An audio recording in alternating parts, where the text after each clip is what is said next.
4 o'clock na po, or 4:15 a.m. Ito na po yung ginawa ko kasi lalo akong pupuyat. Isang oras na po kasi kaming nag-aano ni Pishi. Ganito pa rin yung katayuan niya, ganyan pa rin.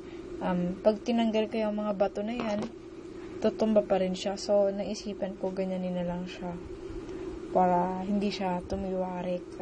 Bigyan siya ng suporta. Then, maglagay ko yung plastic para ma-erase siya kasi malulunod siya. Tama po. Totoo po ang nalulunod din ng isda.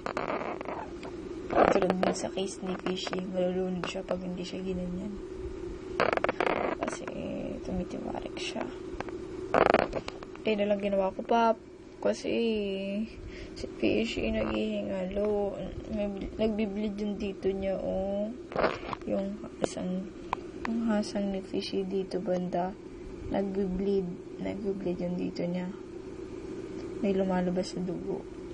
Kaya, ang baho ng tubig kapag pinapalitan natin. Meron sugat si Fishy dun. Internal. Mutla na si Fishy. Kapag pinakain mo siya, lalo yan mag-bleed. Kailangan sa tubig na lang yung pagkain niya. Yung vitamins niya, tubig lang rin. Yung pinapatak.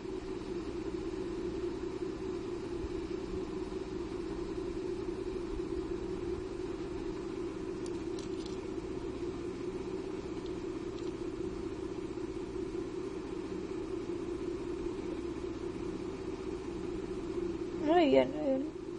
Ano yung sinasabi ko? Tumatabingi pa rin siya.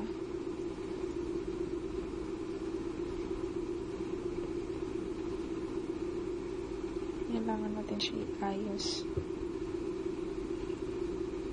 So, tatabingi pa rin siya.